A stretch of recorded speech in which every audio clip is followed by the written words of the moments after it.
श्राद्ध पक्ष में क्या करें क्या न करें, जिससे आजकल समाज में अंधविश्वास चला है कि पितृपक्ष आ जाए तो उसमें पूजा पाठ बंद कर दो। लेकिन हमारे शास्त्रों में लिखा हुआ है कि जब श्राद्ध पक्ष आए उस समय सबसे ज़्यादा पूजा पाठ करना चाहिए, क्योंकि कहा जाता है कि द्वार खुला रहता है, पितृलोक खुला रहता है। जब आप पूजा पाठ करोगे तो आपका पूजा पाठ डायरेक्ट उस पितृलोक में जाता है और आपके पूर्वजों की शांति मिलती है, सुख मिलता है, उनकी मुक्ति मिलती है और आपको खूब आशीर्वाद देते हैं। मैं कई बार चर्चा कर चुका हूँ कि आप अपने घर में जहाँ आप पानी रखते हो किचन में, वहाँ पर एक दीपक लगाओ, तेल का दीपक, और कोई ऐसा मटका रखो। ऐसे तो जो भी आप मटका अपने किचन में रख रहे हो उसको पूरा भर कर पानी रखो। आधे से ज़्यादा कम कभी मटके में पानी नहीं रखना चाहिए। जब भी रहे तो आधे से ज़्यादा ही रहे, कम ना रहे।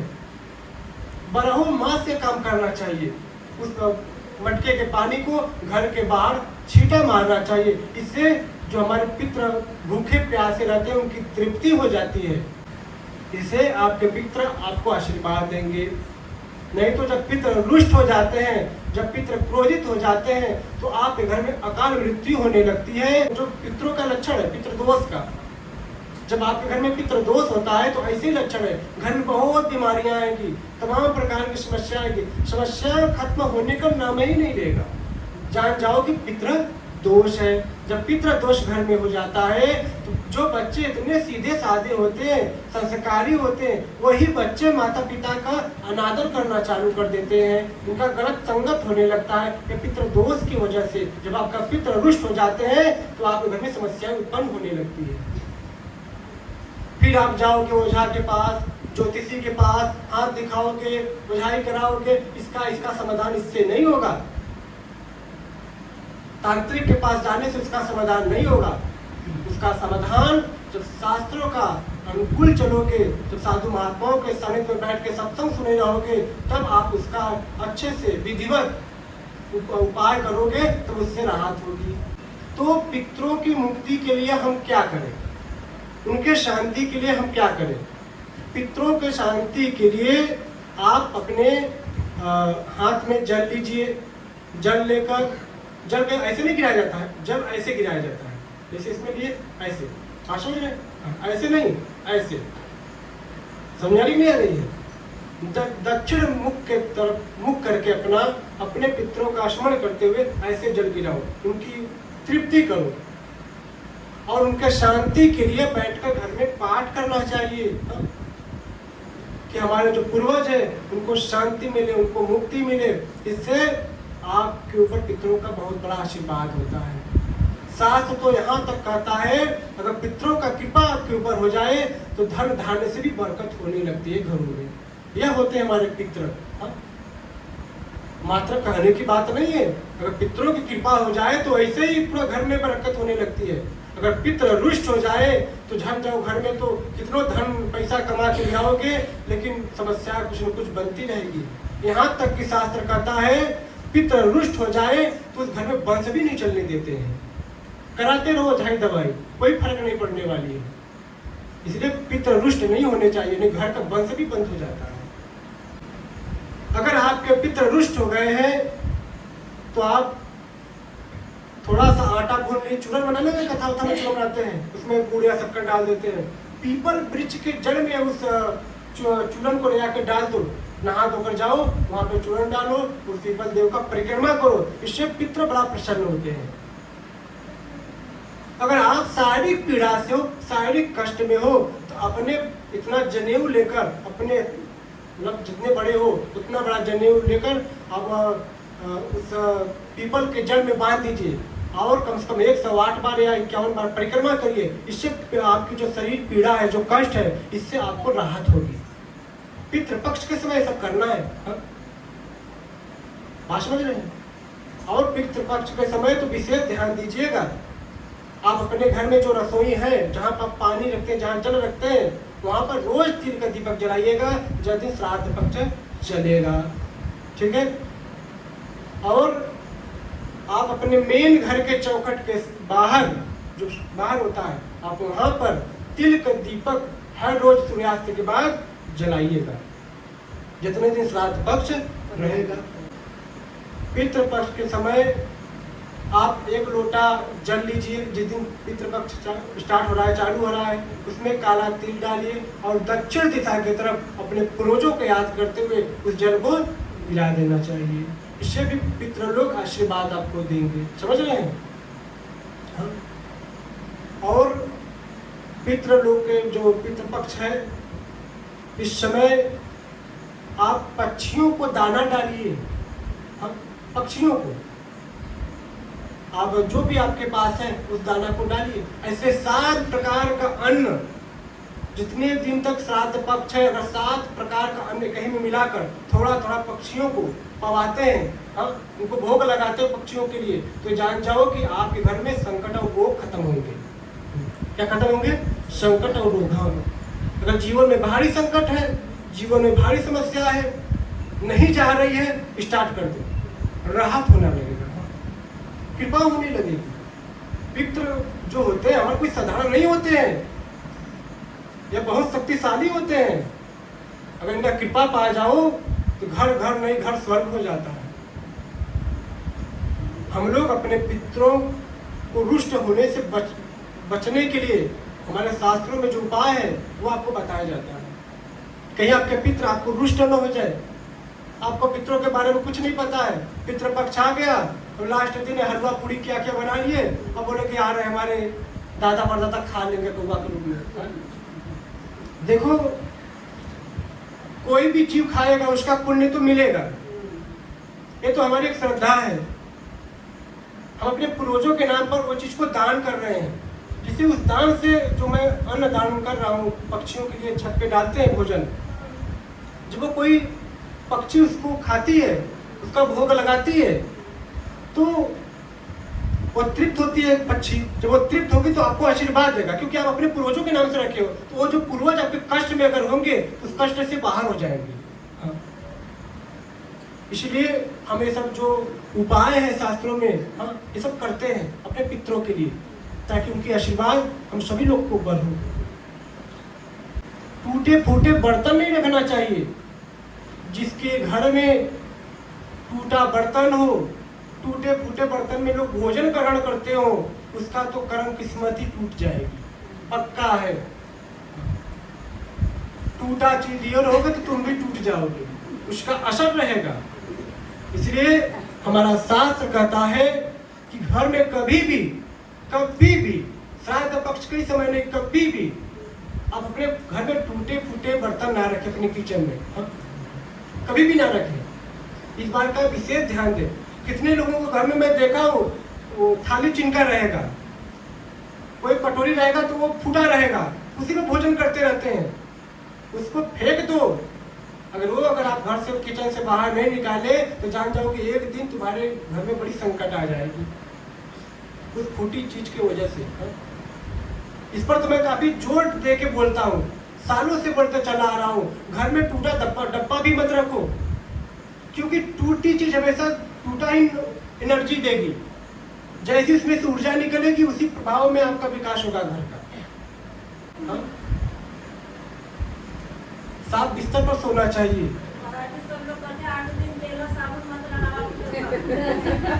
तो हम तो ये भी कहते हैं ठीक है मत लगाओ, उनसे बोल दो भैया खाना भी बंद करो, आज से नहीं खाना चाहिए। देखिए, सिंदूर हर समय लगाना चाहिए। आप सुहागिन हैं, समझ रही हैं?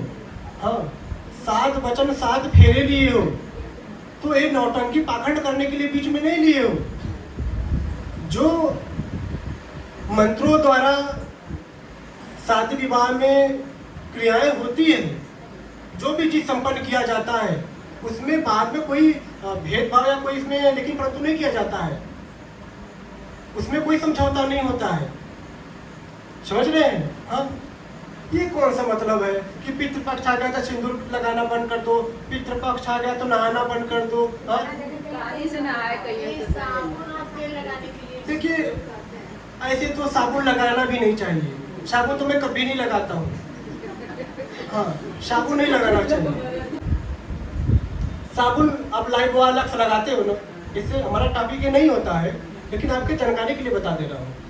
लगाते हो सुगंधित के लिए, हम अच्छे दिखने लगेंगे, लेकिन आप ये भूल रहे हो साबुन लगाने के बाद जब शरीर सूख जाए पानी से, कभी आप अपने नाखून से अपने चमड़ी की तरफ खींचिए, सफेद सफेद लगेगा, सफेद सफेद चिन्ह आएगा नहीं आएगा? वो क्या है? वह क्या है? वह केमिकल है जो आपकी त्वचा को धीरे धीरे रोगी बना देगा, स्किन खराब होने लगेगी आपके धीरे धीरे, समझ रहे हैं? अच्छा बताइए, जो अपने चेहरे पर बहुत ज़्यादा केमिकल प्रोडक्ट का यूज करता हो, जैसे आजकल लोग कहते हैं ब्यूटी पार्लर, आप 10 साल बाद उसका चेहरा देखिएगा, ऐसा लगेगा कि भूत नजर आ रही है बिना मेकअप का, है या नहीं है? ऐसा लगेगा कि बिना मेकअप का भूत नजर आ रही है, चेहरे का कुदरा कुदरा हो जाएगा, चेहरा झुंस जाएगा।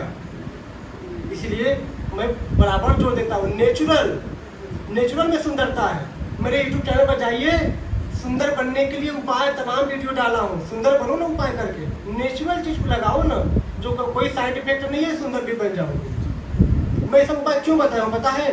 क्योंकि शायद आप इस चीज से भटक कर आप गलतियां कर ले रहे हो, फिर आप परेशान भी हो जा रहे हो, तो उस परेशानियां से बचने के लिए मैं सब छोटे मोटे उपाय बता देता हूँ।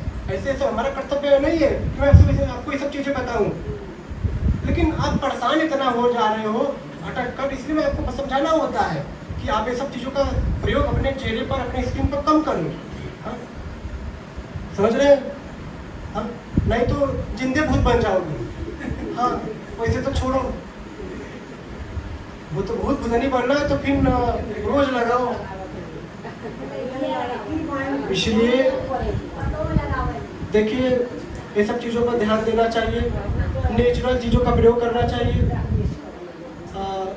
साबुन देखिए, कोई चीज़ का एक लिमिट होता है, कोई फंक्शन है, कोई ऐसा अपना मूल दिन है, आदमी इसका प्रयोग कर ले, कोई प्रॉब्लम नहीं होती। जब जीव रोज अपने स्किन पर वही केमिकल प्रोडक्ट यूज करता है ना, तो धीरे धीरे वो चमड़ी आपकी खराब कर देगी। इसलिए कभी कदार यूज करोगे तो नहीं नुकसान होगा, अब उसको रोज यूज कर रहे हो तो वो आपको नुकसान करेगा। आपको नहीं पता कि केमिकल की वजह से इसमें चमक होती है। हाँ, समझ रहे हैं? आजकल 10-5 ब्यूटी पार्लर वालों को भी लगेगा बेचारा, कितने लोग धोखा खा जा रहे हैं। अब देखो ना, अब भैंस के फेयर लवली लगा दोगे तो गोरी थोड़ी ना हो जाएगी। हाँ, तो कहने का मतलब यह है, जो नेचुरल है तो नेचुरली है। तो कुल कहने का मतलब है, नेचुरल के साथ रहोगे, प्रकृति को पकड़ के रहोगे, तब प्रकृति आपका साथ देगी। बात समझ रहे हैं? हमारे जो पूर्वज हुआ करते थे, वो हमेशा सुबह उठते थे, ठंडा पानी से मुख धोते थे, पानी पीते थे, व्यायाम करते थे, भगवान का ध्यान करते थे, वो कभी बीमार नहीं पड़ते थे, वो कभी कमजोर नहीं हुआ करते थे, मतलब वृद्ध हो जाते थे, मरने का समय आ जाती थी, लेकिन चेहरे की चमक नहीं जाती थी, है या नहीं है? तो जब आप प्रकृति को पकड़ के चलोगे तो प्रकृति आपको पकड़ के चलेगा, क्योंकि ये प्रकृति का दिया हुआ शरीर है। तो जब इसको प्रकृति की तरफ ले जाओगे तब इसमें निखार आएगी। बात समझ रहे हैं? ऐसे मेरा ये सब टॉपिक नहीं था बताना, लेकिन मैंने आप लोग पूछे तो बात रख दिया, नहीं मैं सब नहीं कहता। मेरा बात है भगवान का भजन, आपको सही मार्ग पर ले जाना, उचित अनुचित दिशा देना, जो सही दिशा है उसको बताना, जो अनुचित है उससे वंचित कराना, आपको उससे दूर करना, आपके अंदर विवेक देना, ये साधु संतों का कर्तव्य है। लेकिन मैं आप लोग कुछ चीज़ों में जाकर फंसे हुए थे, इसलिए मैं थोड़ा सा बात आपको ये बता दिया। तो मैं श्राद्ध पक्ष के बारे में बता रहा था। श्राद्ध पक्ष के दिन सब लोग अपने घरों में पक्की खाना बनाइएगा, ठीक है? जो बनाने में बना दें, जो जिनके पास नहीं हो कोई बात नहीं, लेकिन ऐसे पक्की खाना बनाना चाहिए। लास्ट दिन बनाया जाता है, जब उनका जब खत्म होता है, और शुरू के दिन भी बनाना चाहिए पक्की खाना। हाँ, और पक्की खाना में कद्दुआ बनाना चाहिए। जैसे पूरी बनाए और उसमें सब्जी में कद्दुआ, हमारे पितरों के लिए कद्दू का सब्जी बेस्ट होता है, शास्त्रों में लिखा हुआ है, मैं अपने मन से नहीं बता रहा हूँ। मैं जो भी चीज़ बताता हूँ ना, जो शास्त्रों में लिखा हुआ होता है वही बात बताता हूँ। तो कद्दू का सब्जी और पक्की भोजन बनाकर पहले किसको पवाओ, चाहे कुत्ता को पवाओ, चाहे गाय को पवाओ चाहे पक्षी को पवाओ, पहला। हाँ, उनको पवाने के बाद ही आप पाओ, पहले आप वही पितृपक्ष बन जाना। हाँ, पहले इन लोग को पवा लेना, अपने पितरों के नाम से इनको पहले बाहर निकाल देना, ठीक है, तब अपने पाना। नहीं सामर्थ्य तो ही बना देना, इतना सब्जी बना देना, लेकिन पितरों के लिए बना देना, समझ रहे हैं? अब इससे छोटे छोटे जो उपाय बता रहा हूँ उसको करिएगा, आज से स्टार्ट कर दो। अपने घर के मेन चौखट पर 4 मुखी दिया लगाना, कम मुखी 4 मुखी दिया लगाना। हाँ, जितना दिन पितरपक्ष चलेगा उतना दिन कम मुखी दिया लगाओगे, 4 मुखी दिया लगाना, ठीक है। अभी आप लोग 4 मुखी दिया, एक ही दिया में 4 बत्ती लगा देना, 4 दिशा में, ठीक। अपने घर के मेन चौखट पर अपने पितरों के नाम पर लगाना, ठीक है। हाँ, इससे बड़ी कृपा होगी। कुछ पूछना है? पूछो। 4 मुख तो पूरब हो गया, पश्चिम हो गया, उत्तर हो गया, दक्षिण हो गया, रखने कोई जानसा नहीं है, ठीक है। सब लोग उठिएगा। हाँ, जो पुरुष लोग हैं खास तौर से ध्यान दे, उनका अपने पितरों को जल जरूर दीजिएगा। देखिए, इसमें तो जो घर का बड़ा बेटा हो वो पहले अपने पिताजी के लिए करता है, लेकिन छोटा ही बेटा करेगा। ऐसी बात है कि अब एक ही का बेटा है। माझी से क्या होता है? आप उनका जमीन जट्ठा नहीं लिए हो? हाँ? उनके संपत्ति में नहीं रहती हो?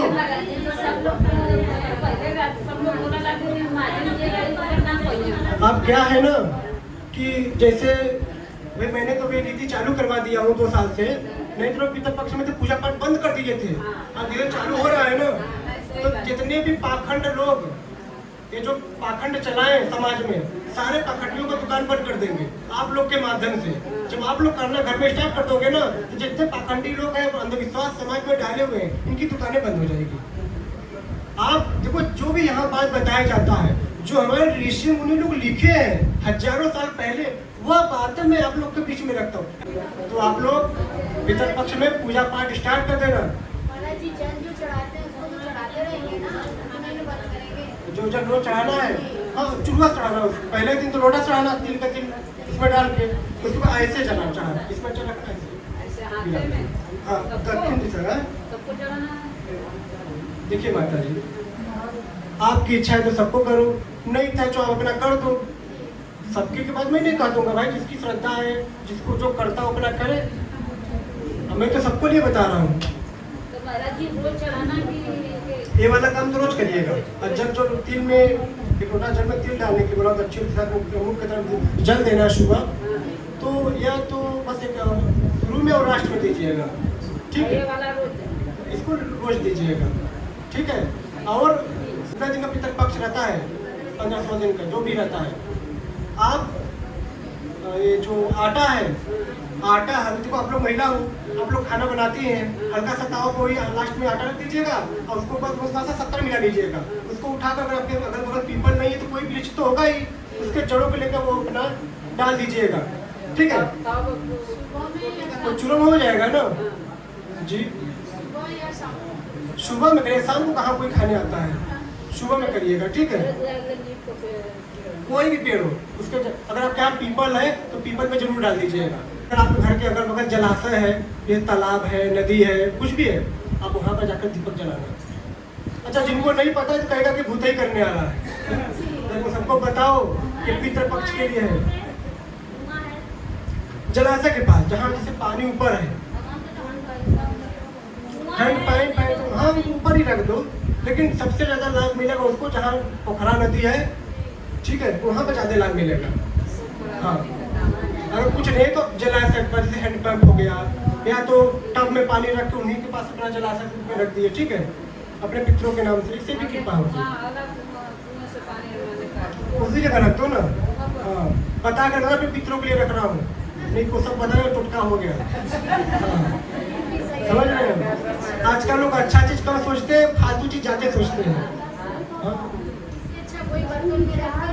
हाँ, अगर आपके पास व्यवस्था है तो कोई हर किसी पास बाल्टी बल्टी टब उब रहता है, धो धा के जल भर के अपना रख दो, दीपक जला दो वहाँ शाम को, सबसे बढ़िया है।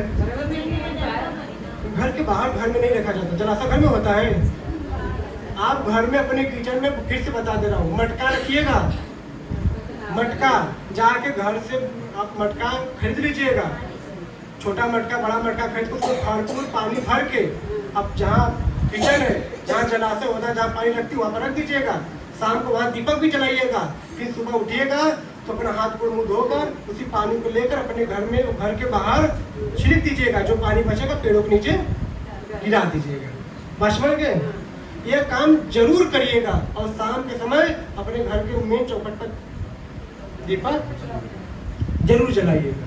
कि श्राद्ध पक्ष के समय सत्संग सुन लेने से, कि अगर आप बस सत्संग आके सुन रहे हो विश्वास से, श्रद्धा से, मैं यहाँ से चैलेंज देता हूँ, आपके जीवन में कितना बड़ा भारी संकट होगा, कितनी बड़ी तकलीफ होगा, थोड़ा समय दे के देखिएगा। वह तकलीफ न पड़ जाए तो फिर हमसे कहना, कट जाएगी। दुख आता नहीं रहने के लिए, बस बात रह जाता है कहने के लिए।